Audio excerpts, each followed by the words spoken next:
What you're about to see is true. The events have been recreated because through the passage of time, this has become one of the forgotten stories of sports. 11 national championships, 7 Heisman Trophy winners. The USC Trojans are a college football dynasty. Daily Trojan reporter Ben Malcolmson, a modern-day George Plimpton, decided to cover the team's tryout by trying out himself.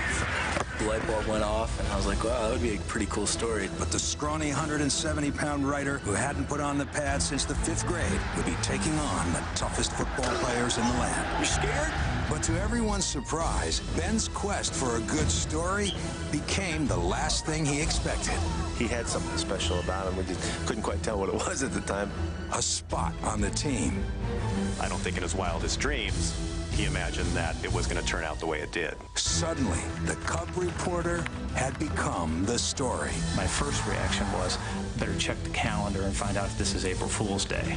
But would this walk-on wonder ever get a chance to actually play? Next on Amazing Sports Stories, the true story of Ben Malcolmson, The Right Stuff. The glorious moments of USC football would take many hours to recount. The storied program can claim a multitude of honors, including the most alumni ever to be inducted into the Pro Football Hall of Fame.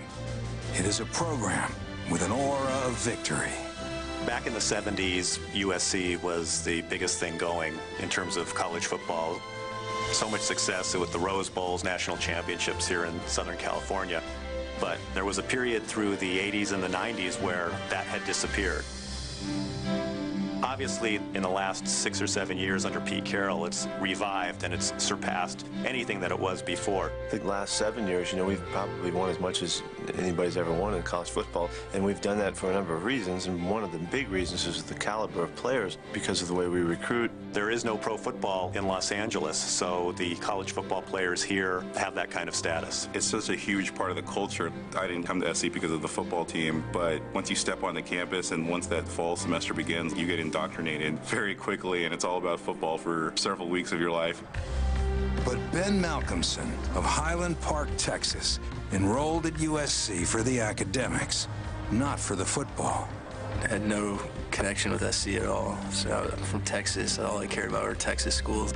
The only thing I've seen of California was in movies, and so California's like this dream place. He was clearly very young when I first met him. He was 17, kind of an awkward kid, a little naive. I could tell like his first year at school was really kind of a culture shock to him. Like most freshmen in college, Ben was struggling for what direction to take. He ended up becoming a journalist, and he actually started writing for the Daily Trojan. He would come out to the practice field every day, just like the beat writers that were out there. You could tell he was a good listener, asked good, pointed questions from very early on. It became clear that he might have a future in this business. He was always a good guy, was easy to work with, easy to talk to, and had an edge to him that was, just trying to find the truth and stuff, so we got along fine. Ben was always on the lookout for a good story and often immersed himself in the task.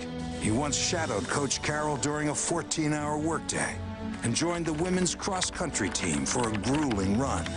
He's a very capable writer, and he coupled that with an ability to try to take an unusual topic, experience that topic, and then write about that experience.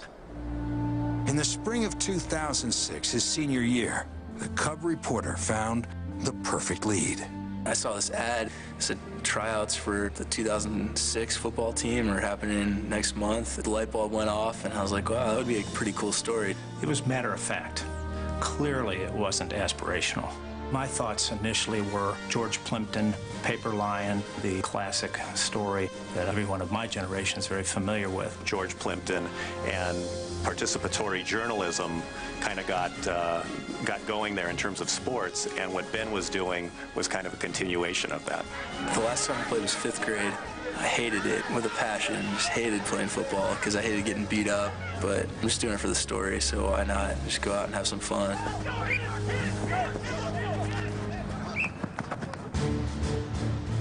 It may be easy to walk on to a USC tryout. Go, go, go, go! but it's a lot more difficult to walk off after one.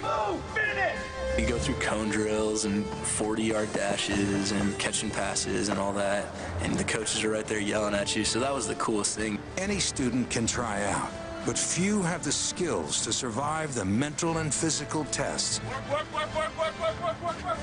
conducted under the watchful eyes of USC coaches. You got to win in transition. You understand me? Yes, sir. You have these coaches that you admire and that you look up to, and they're yelling at you, telling you what to do, what not to do. Quit shaking. And if a guy can show a couple sparks in there, we're really open-minded about letting guys have a chance. There's guys falling out and falling down and pulling hammies left and right. And it's not to try to just break them down, it's just to try to see if they can operate on the level that we need them to operate at. There's 40 other people there that are trying to make the team. I was the only one there not trying to make the team. Halfway through, and I was ready to quit right there. I couldn't take it anymore. I was exhausted. The bottom line is, at the tryout, he performed. He did all right. He caught the ball well, and he's pretty smooth as an athlete. He ran all right. He ran a pretty good time. He actually was one of the best guys out there. I thought it was one of the best stories I've ever had. I mean, I just went 2 hours with the USC football coaches. Spine tingling. It was really special to be a part of that.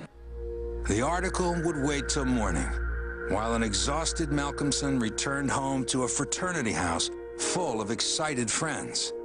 My friends were like, "How was the tryouts?" Giving me a hard time because I'm a skinny little guy trying out for the USC football team. It was very like, no, I'm not going to make this team. You don't realize how good these players are. There were no expectations. I was just out there to get facts for a story and write it up that night.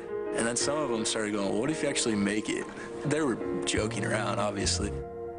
But there's that little thought after they start planning that in your head. You're like, well, what if I actually do make it? The next morning, I got a call. This was a good friend of mine. Hello?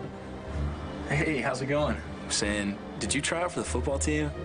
A friend alerted Ben that the list had been posted. I'm going over there right now.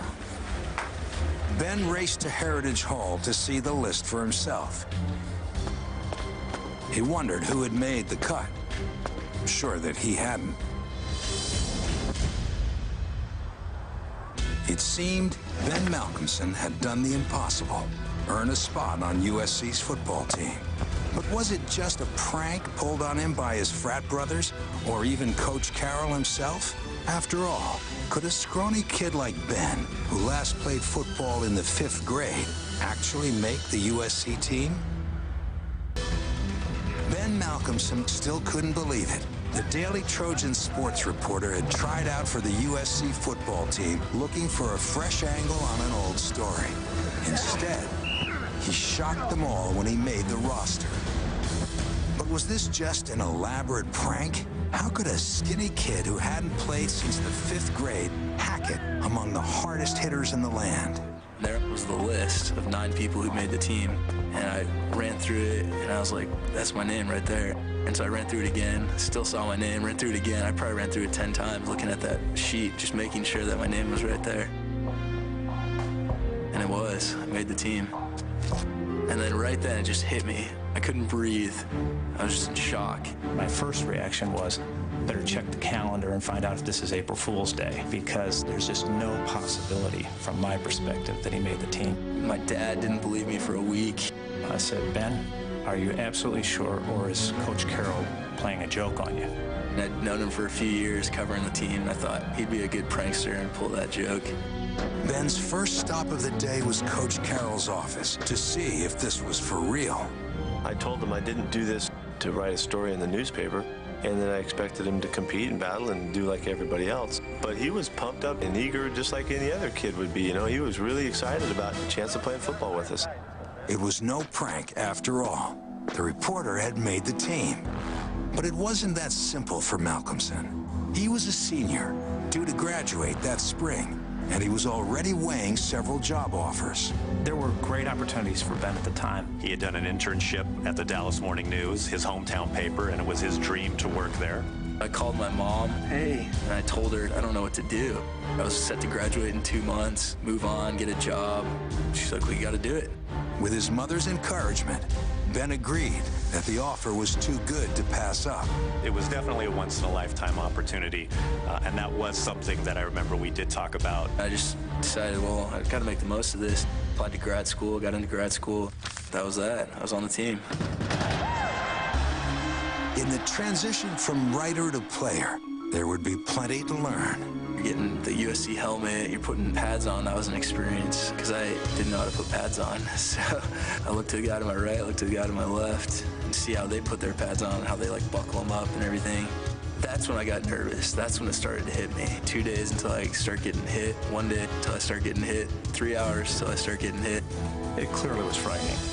Ben had survived the tryout, but had the skinny 170-pound writer bitten off more than he could chew, risking serious injury against some of the hardest-hitting players in the nation? When I think of the size of the USC linebackers, I would always kid Ben, please don't run any pass routes across the middle because I fear for your safety. And beyond your safety, I fear for your life. I didn't know what to expect at all because you're going to be hit harder than you've ever been hit. My first hit, my chin strap got broken off. It just hit me like right in the chin. The chin strap exploded. For years, I've held the guys that do walk onto the program in high regard.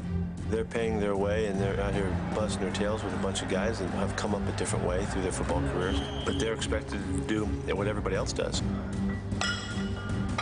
On the days that you're not practicing, you're working out in the weight room for about 2 hours every day.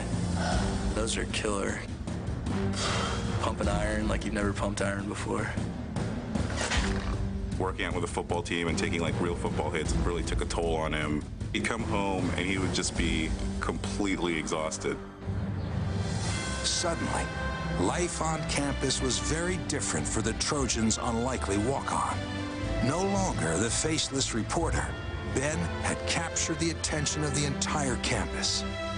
But he didn't quite relish his new celebrity. The word started spreading. People were just in awe. They couldn't believe it either. You just look at them differently when they're on the football team. It's a completely like celebrity atmosphere. You're not introduced as, here's Ben, it's, here's Ben, he's on the football team. It definitely changes the way people see you. I wanted to just be Ben, but it goes along with the territory. As a walk-on, the ex-reporter, who never wanted to play, was now working overtime to make the cut. It was all new to me. The physical side of it was hard, obviously, but the mental side of it was probably harder. Learning the plays and learning the terminology and just staying on top of that stuff. I was out there fighting. I knew that spring practice was almost over, and they always make cuts at the end of spring practice. So I knew I only had a few more chances to make my mark. The honor student was making progress. As his abilities grew, so too did his hopes for the upcoming season. These guys, they're out here because they want to play. They want to get on the game field, and they all want to score touchdowns and make big plays and all that, and they dream just like everybody else. So I'm slowly getting the physical side, slowly getting the mental side. Out there fighting, and I'm blocking a cornerback.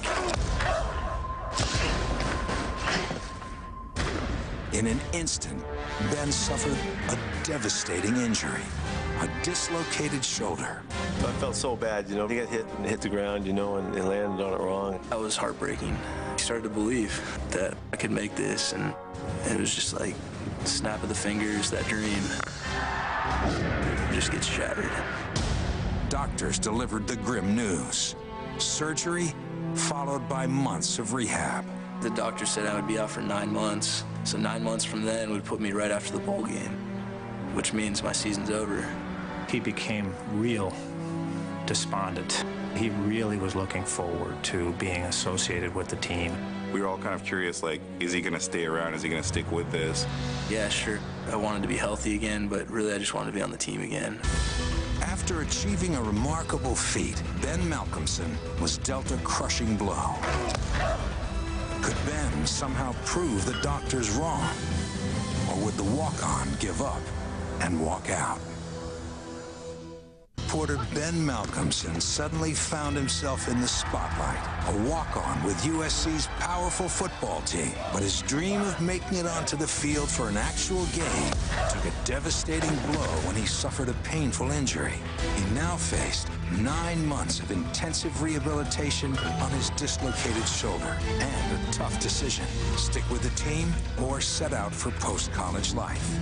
what everybody questioned Ben about, why would you go through the extent of the rehabilitation that you had to go through in order to just get back and be on the scout team for maybe a month or two?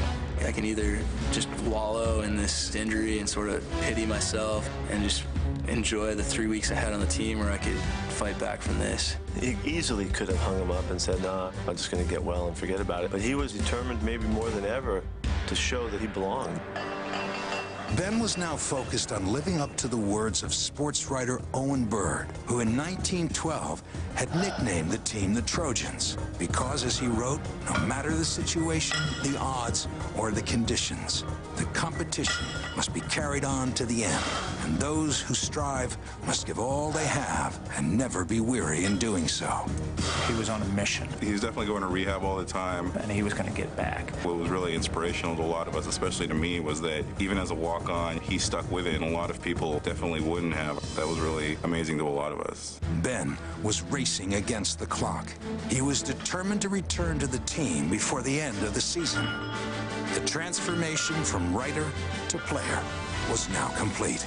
He really, really believed in getting back as quickly as possible. To everyone's shock, Ben returned to practice a mere 4 months after his injury. That was the biggest victory right there. It was like, well, I can do anything I put my mind to. But the real surprise came as the campus and community responded to the news of his recovery. He represented the average student on campus. The story became bigger than me. It became everyone, and everyone saw hope in it. Grade school girls that played volleyball and said, you know, I was thinking about giving up, but now I'm going to keep trying because I heard your story. Or the soldiers from Iraq that were grappling with all of their daily challenges and heard about Ben's story, and they said, this is the story of why America is great. But though it was a stirring story, Ben's recovery came with only 3 games remaining in the season. As a walk-on, his chances of playing were already slim. Now, they were remote. I sort of resigned to just putting on that jersey every Saturday for home games and practicing my butt off on Monday through Friday. That's really all I wanted from the experience. But his friends had higher hopes. I had a couple of really good friends who thought that it would be cool if they started a little campaign, Get Ben In, to sort of support me and push the whole campus to get involved. Get Ben In was the battle cry that we heard over and over again. We put up hundreds of flyers like on campus, like all over the place. They made T-shirts and posters and signs. Everywhere we could place a flyer, we put it. I think we actually made the university kind of mad at us for a little while. Even Coach Carroll was pulling for him and looking for the right opportunity. It's always something that we're hoping to do. So when you have an opportunity to present that for the guys, you know, I jump at it. Unfortunately for Ben, the next 2 games presented no opportunity to play. Arch rival Notre Dame was USC's final opponent of the year, and Ben's last chance to play for the Trojans. I got up in the morning at the hotel and was watching the television, and I saw a big sign, and it said, Get Ben In, with a big photo of Ben on it. I'm thinking, this is remarkable. It was so cool how people rallied behind me. 92,000 people, and all very feverish because it was the Notre Dame game. It was spine-tingling. If I could have just taken that as my lasting memory, that would have been the best thing ever. This was my last chance. It was senior night at the Coliseum. We were asked as a group of parents to come out on the field and form a gauntlet for the players to run through. And, of course, the first name they mentioned, Ben Malcolmson! he comes running through like Traveler the horse, and he ran through the gauntlet. I look up on the Jumbotron, and there it is. It says Ben Malcolmson from Highland Park, Texas. And I went, oh my gosh. Many people tell me I'd give my left arm to have that experience. And I go, wow, it really is that big a deal. The Notre Dame game couldn't have been a more storied way to end. After all, Notre Dame's Rudy Rudiger's walk-on story had inspired a feature film, Rudy. Almost like it was divine intervention. We were up 2 scores, and I remember that Notre Dame had tried to onside kick the ball. Trojans have not only got it, they're going to take off for the end zone, and here comes Brian Cushing, touchdown! The score then got to a point where there was a sufficient spread that the coaches felt comfortable in putting Ben in the game. Finally, 8 months of sweat, pain, and dedication paid off for Ben Malcolmson. It was an out-of-body experience for sure. Coach said, "Benny, you're in." We saw him running out there, and we said, oh my gosh, he's actually going to get into the game. It was just an awesome experience. I definitely went nuts. Even though it was only like 10 seconds of me on the field on that play, it meant so much to me for all the work that I put in and all the challenges I'd overcome, but also for the people who had started to support me. And it was just not only my friends, it was so many people around campus, people in class, people I didn't even know. What a remarkable experience. And I think that's what Ben kind of lived for. Though he was only on the field for one play, Ben accomplished something few could ever imagine. That dream that everyone has to what would it be like to be out there and be a part of it, he got to live it. For Ben to be able to do that was something that I think really proved to him that I can do something extraordinary in my life. It is very special for these guys to be able to hang in this program. It's a very unique program. And that's a lifelong memory for those guys to make it through because of their will and their toughness and their desire and the way they dream. It's a beautiful thing sometimes. It's just surreal. It was unbelievable. It seemed like only stuff that happens in movies. It was one of the highest moments of my life, without a doubt.